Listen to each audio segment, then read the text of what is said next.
I'll be honest with you, I can't stand my stepmother.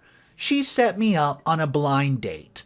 I don't want to ruin the surprise, but when you guys figure out who the heck she set me up with, you will not believe this. Sit yourself back with a nice beverage and enjoy yourself because this one is a roller coaster. What would you do if I told you your father was being used by their partner? Seduced into a relationship with a woman nearly half his age that now has power and total control over him. Worse yet, he has no clue how evil she is, and every time you try to tell him, it just makes matters worse. This has been my life for the last year, and I'm sick of the constant struggle. I knew about Lily, the seductress, for a while before anything happened because she used to be his personal assistant. I guess that was how she initially noticed his finances, and then decided to dig her claws deep.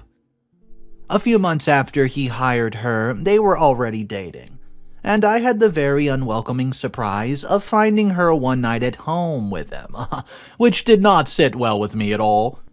Despite my protest, there's simply nothing I could do to split them up, and he proposed to her soon after, only further adding to my torment.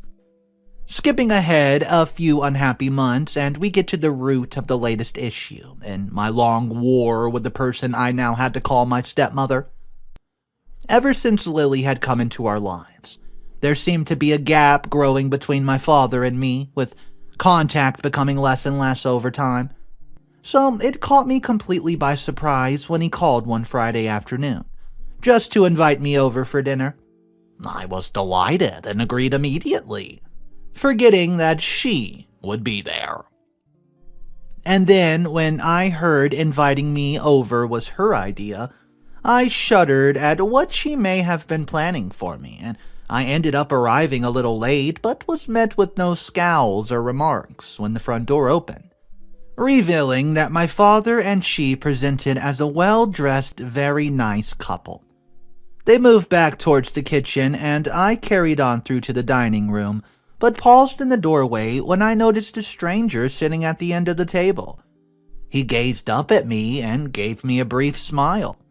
The silence was broken by my father carrying food, followed closely by my stepmother, who ushered me to take a seat so dinner could begin. After saying grace, they all started eating as if nothing was out of the ordinary, leaving me to be the bad guy by asking who the man was. Oh, silly me, this is Jack. Jack, that's Georgia, stepmom said with her best carefree impression. Jack gave a general nod in my direction and raised his arm to offer up a handshake, revealing his left arm swollen with bulging muscles. I was hesitant to play ball, but I tentatively met his grip, pressured slightly by the expectant audience we had watching us. After our hands met, I was faced with immediate regret when he, for no apparent reason, decided to be macho about it and showing me enough that he could easily break my hand if he wanted to. I still did not understand why guys thought that was a cool thing to do. Pulling back my hand with a wince, I scowled at him before he gave a playful smile. I had a hard time deciding whether he had tried to hurt me or was just messing around. Even though it must have only lasted a few seconds, it still felt an uncomfortable length of time. The hour flew by between eating and small talk led by stepmom and Jack, who seemed very playful in nature, but my father didn't mind. After I finished eating, I set an alarm on my cell phone to give myself a good excuse to escape later from this strange evening. Waiting impatiently for the phone to buzz. So, what do you do? Heads turned to me as Jake asked, and snapping me out of my daze, Then my cell phone came to the rescue in mid-sentence and I pretended to answer it. I returned a few minutes later to say I had to go, excusing myself after thanking my father for the food. Stepmom did not give me a second glance, but the overly friendly Jack got up and walked me to the door, watching me leave. 2 hours later, I was settling to bed when my cell phone started buzzing again. This time it was an unplanned and unwelcomed interruption. Crawling out from under the sheets, I dug through my handbag to find the device, answering the call immediately. "Hey, it's me again," said with a familiar gruffiness. "Hi, Daddy," I replied through a long yawn. "Oh, sorry, sweetheart, did I wake you up?" he said with worry, and I just said, "Oh, not at all," rolling my eyes. "Good. I just wanted to ask you how your night was. Jack, he's a nice fella, ain't he?" I started to answer before the curveball gave me a pause. Why was he asking me about this guy? So, I avoided the question by exaggerating my fatigue, managing to hang up seemingly without arousing any suspicion. As I lowered the cell phone, I could faintly hear a soft voice speak into the receiver. That sounded like it was probably my stepmother, but I disconnected the call without checking it. I didn't care anymore. Crawling back into bed, I was ready for this Jack phase. They were on to be over, and I hoped tomorrow would be a brand new day. I guess I can at least safely say I had no nightmares on the subject either.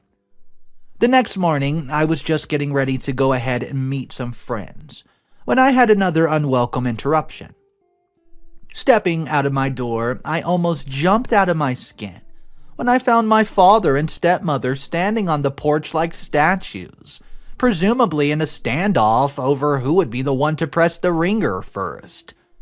In an awkward shuffle, they moved past me and made themselves comfortable in my living room. Giving up my plans, I resigned myself to entertaining my guests with remorse, texting apologies to my friend group.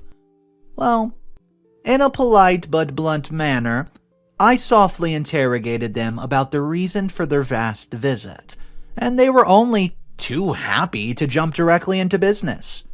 My father was the first one to speak, explaining that they wanted to talk about Jack again, and while he spoke, I could see my stepmother's lips move as if they had rehearsed this speech carefully before arriving. That was just like her, like a puppet master or a ventriloquist, with her words out of his mouth, and I quote, "Georgia, dear, I know the split between your mother and I has been difficult on you, and living here all alone, you must be lonely, dear. It breaks my heart to see you hurt. You know, you're always welcome with us, but we're hoping Jack might be someone that could fill the hole in your life." I coughed through my drink and quickly put it down. I could not decide whether I wanted to be outraged or simply confused, settling for a jumbled mix that made me sound like a moody teenager again. As best as I could articulate, I explained that I was happy on my own, but my words never seemed to get through to the pair who sat watching me with pitiful eyes. With every protest I raised, they mentioned again about my, quote, interest. What's best for me? Give it a chance. But I was done. So I quote, "Please, Dad, honestly, I'm okay. And I don't know if you noticed, but Jack is a bit a weird guy. Isn't he? Where did you find him anyways?" A strange silence came over us as our eyes slowly turned to rest on stepmother, who I could tell was deciding her words carefully. "Well, we go way back, really, honestly. Jackie is such a sweetheart. You should give him a chance." That's what she said finally. To my astonishment and a little bile, I retorted, "Jackie?" The realization hit me half a second later. The history, their conversations, their mannerisms at dinner. Wait, have you guys dated?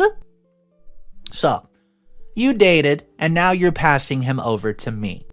What do I look like to you? That's what I shouted. My father got noticeably agitated, and he must have known about their history and their plan, but somehow he assumed I would take the news well. While trying to calm down the situation, he let slip that in their excitement to get the ball rolling, they had also passed him my cell phone number and address, just in case he wanted to get in touch later. "You did what?" At that point, I was jumping out of my chair to tower over them in a flash of sudden rage. At least they had the good graces to look sheepish.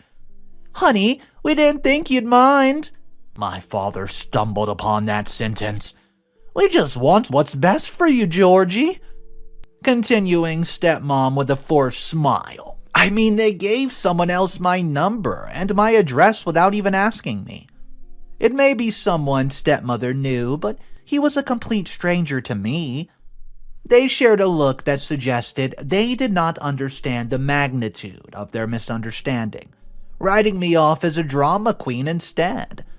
Gathering my handbag and car keys, I threw on my coat and gave strong hints that their time here was over, a signal they both belatedly picked up as they eased out. My stepmother stopped talking, probably knowing that I was keen to pick a fight with her. My father kept apologizing between reassurances that it was all still good for me. "Just how do you ducking think trying to set me up with my stepmother's ex-boyfriend could be any good for me? Or anyone?" Locking the door behind me, I climbed into my car and veered around the corner before they could even react. Returning home later, I noticed 2 missed calls with voicemails. In my extended tantrum, I deleted both and spent the rest of the night thinking about them.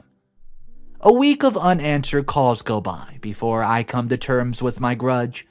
I didn't want a bad relationship with my father, even if his words and intentions were poisoned by her. Sorting through my mail one morning, I found a handwritten envelope with just my name, no address, no stamp.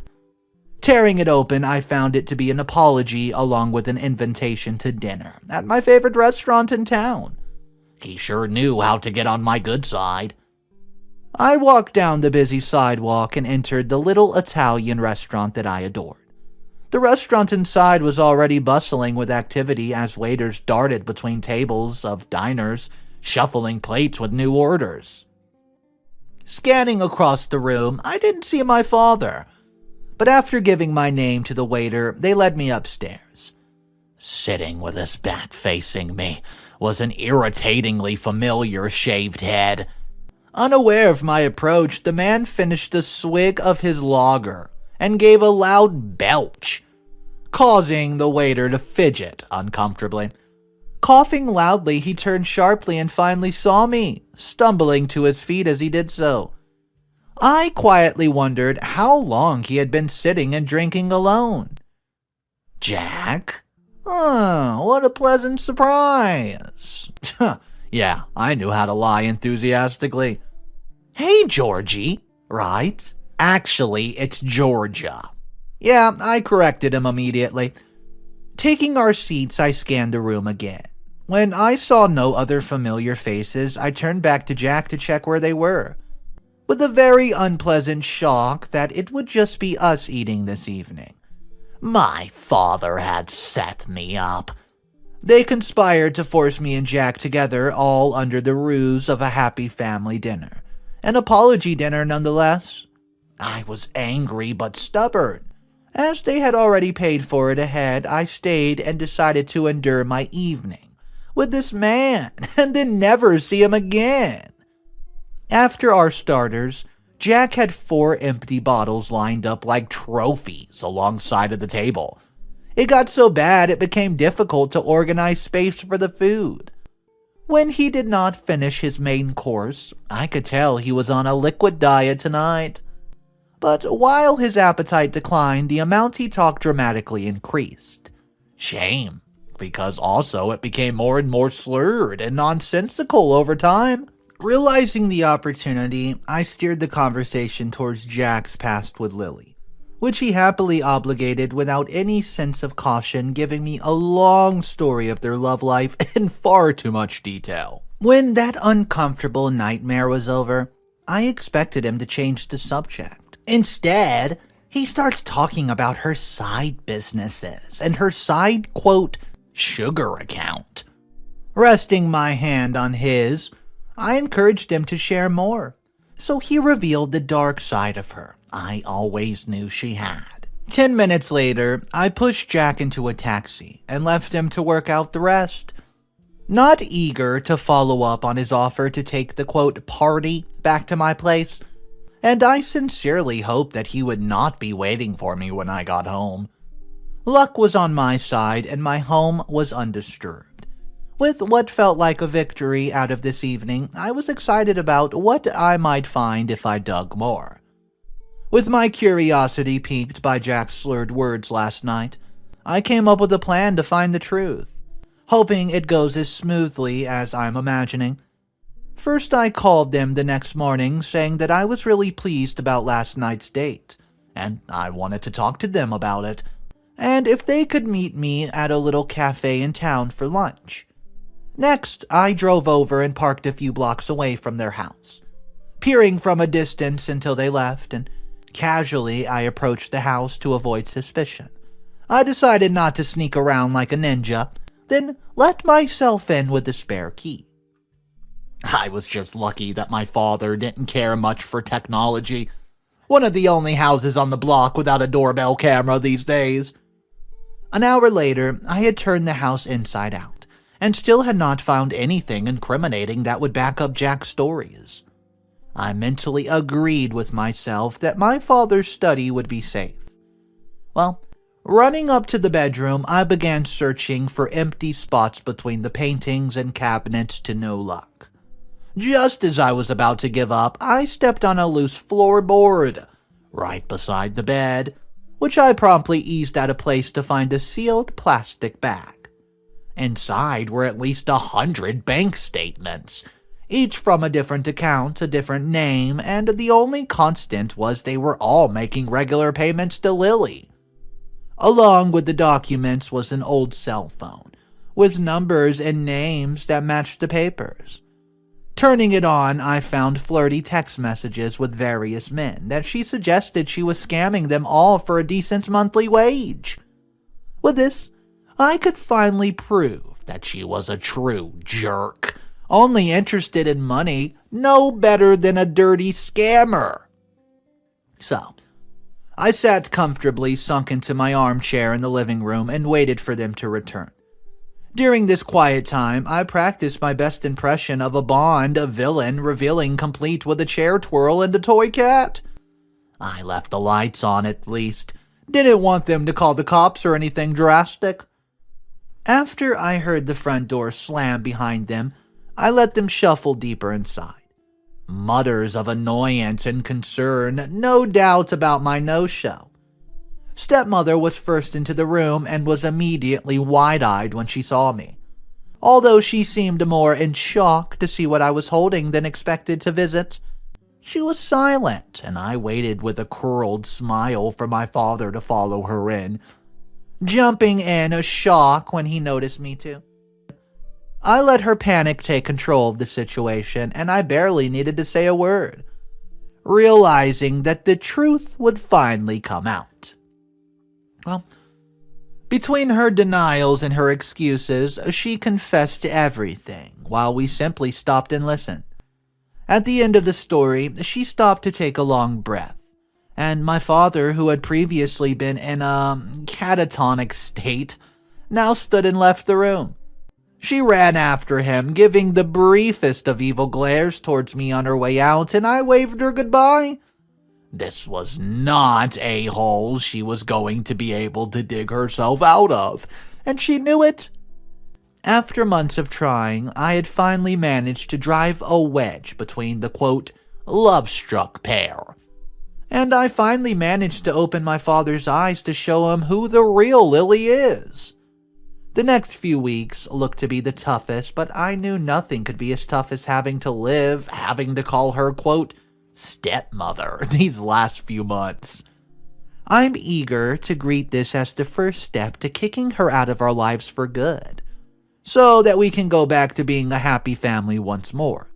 No matter how she may fight, cry, or beg, I knew I had to be strong so that I could help my father stay strong. In the face of it, his heart may ache and he may hesitate, but I could not let him give up or give in to her again. Update number 1. I held my father's hand as he added his signature, the final act to set the rest of our lives in motion. After her secrets were finally brought to light, it took a little while before anything happened about it.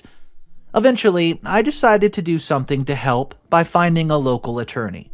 Sitting down with my father and the attorney one afternoon, he explained the legal processes to divorce, and I encouraged him to try it. While divorce was looking to be a very costly battle, it was still better than the alternative. After officiating it, the attorney asked us whether we would like to deliver it personally or have a courier hand it over. Seeing the pain in his eyes, I took on the deed for my father instead, to spare him the conflict, but also secretly happy to be the one to serve her the notice. We did not know her new address, but I knew who would. Old Jackie boy. While I expected him to be outraged or embarrassed by what happened during our date, he seemed oblivious to the fact that he had been the one to doom Lily. In fact, he apparently did not remember that night at all, which was great. After the briefest obligation of small talk, I was able to get Lily's address out of him, and although it took some convincing, it seemed that she just wasted no time rallying her friends to her side after giving her skewed side of the story, where she was the victim and we were the bad guys. Given their history, I could just assume which side Jack leaned on in his battle. But so long as he gave me what I needed to know, I had no reason to sway him or explain myself, nor did he ask. After getting lost a few times, I managed to find her apartment complex downtown. And although all of the buzzers had blank names, I knew 302 was hers. When she didn't reply, I pressed every single buzzer until some kind soul let me in. At her door, I knocked and waited, hearing signs of life stirring deeper in.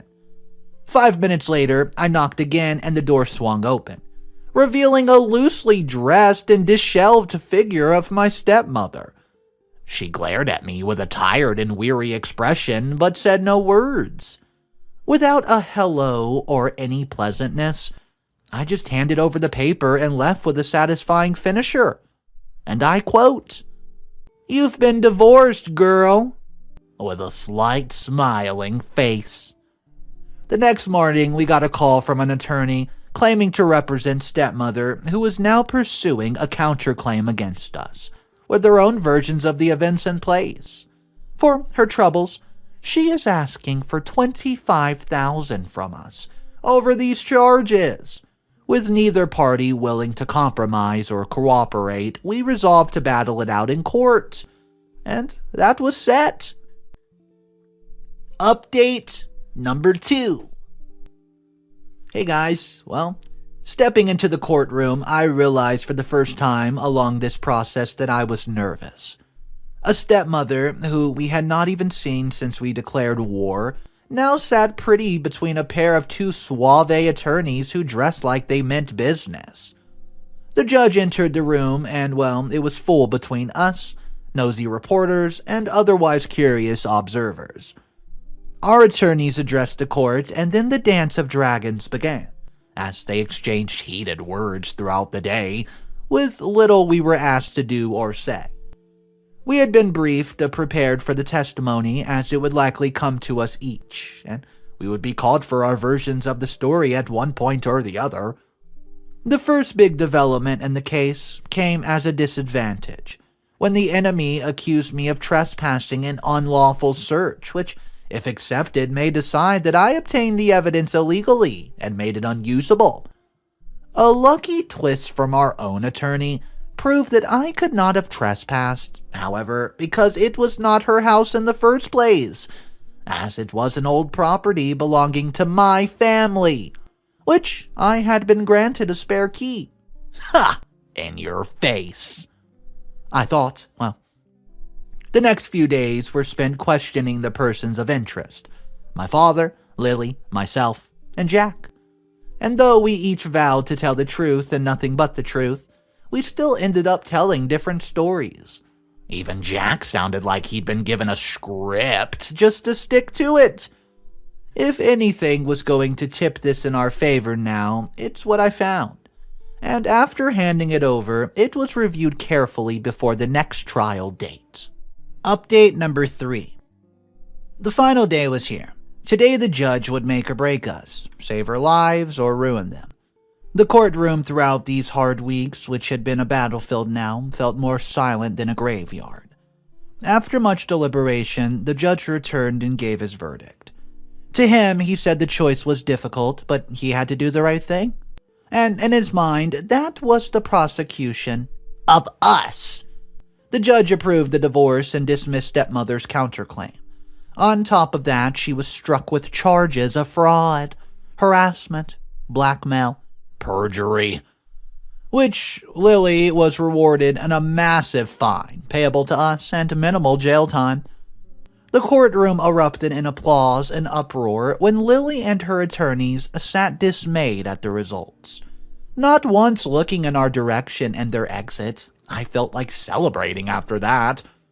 But my father was a little more reserved about the winnings, despite the freedom he now achieved. Update number 4. After a tremendous success at court, we did not expect to hear from Lily again. Not personally, at least, and her attorney still spoke to us to settle the fines that the judge set for her. Despite the bank documents, I had found that she was adamant that she was unable to pay the full amount, and instead wanted to make smaller monthly payments. Well, all the while, her attorneys did her dirty work while diligently little minions, speaking for her in the same way that she had recently been controlling my father instead. She must have heard later that day that the negotiations had not gone well, because when we returned from a restaurant, we found 12 missed calls on the home answering machine, each left by Lily, stepmother.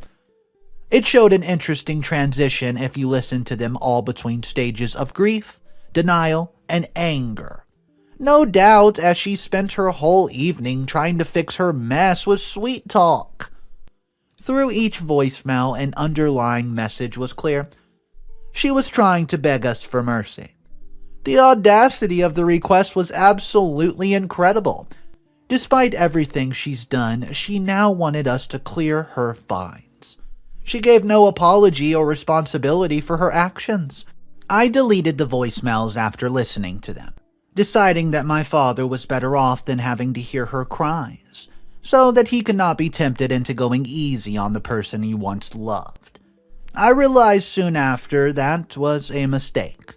Better to let him see the whole truth and rip off the band-aid than coddle him through his recovery. Update number 5. Hey guys, it's been a blissful week since we had the voicemails from Lily that we never returned. After she had no reply, so had finally given in to the fact that we would not roll over. In the wake of the split, I have been taking my father out a lot to help get his mind off any lingering doubts or dark thoughts. We went shopping and just genuinely had a great time together, like we used to. A week later, I was now beginning to think Lily was not coming back. Later that evening, it would turn out that we had a rather surprising visit. We may not even have noticed if it wasn't for a worried neighbor who called to ask about it. Outside, Lily was sitting on our front porch mumbling in a slurred, angry tone, holding a half-empty bottle of vodka, which she drank from when she stopped to take a breath.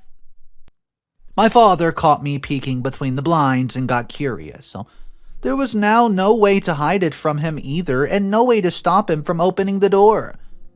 As the door opened, she fell into the home, presumably having used it to prop herself up in her deeply intoxicated state. My father went to help her up, and she surprisingly swatted his hand away, seemingly more of an angry drunk than a pitiable one. After finally managing to get herself upright, she berated and lectured us on what crappy people we were, cursing us very imaginatively, nonstop, until I tried to close the door to block her outright. In a dramatic burst of energy, she yelled and put her hand into the gap to prevent it from closing. Noticing this, I did stop, but that did not stop her from pretending I had slammed into her. Between brief moments of coherence and complete stupidity, I found it hard to tell whether she was trying to fake injury or had slipped when trying to hold the door open and caught it in between. Now it was something new to shout about. She exclaimed loudly about harassment, assault, and how she was going to get us jailed for it as she moved towards the pavement. My father walked after her, still somewhat concerned for her well-being. Resting a hand on her shoulder, she must have been taken by surprise at the approach as she squealed, and then shoved him backwards, causing him to fall and hit his head on the doorstep. Well, I rushed out to check on him while he stood still and was dumbfounded. With the help of the neighbors, we managed to call an ambulance while keeping her detained until the police arrived to take a handle of things. I stayed to give my statement to the police, while my father was lifted into the ambulance in a semi-conscious state. After dealing with the fallout, I rushed to visit him and assured him everything would be fine. With the added charges of trespass and battery, Lily just added 2 years of jail time to her crimes outstanding, along with 3 months of community service. If she does not learn her lesson from prison, I guess that she's going to be picking up trash. I told you guys that was a roller coaster. I mean, it was just plain creepy to me that OP's stepmother would go to this length to set her up with a blind date, give her address away, give her phone number away. It was just a creepy story. And I can't believe the father of OP was so open to it. To me, he was basically a doormat throughout that entire story, but I would like to know what you guys would do if you were in OP's position and you simply had to deal with this disaster. And not only did you have some new strange guy trying to come into your life, but he was the one who ultimately told you the secret that unraveled everything. So drop your comments down below, let me know. Have you ever been in a situation similar to this? I know, probably not, because this is a really unique story, but if you have, drop it down in the comment section. My name's Mr. Reddito. If you're new to the channel, thank you for checking out this story. I have daily stories, animated, also not animated. You can check out my other channels directly below in the description section. Have an amazing day, smash that subscribe button, and I'll see you tomorrow. Peace!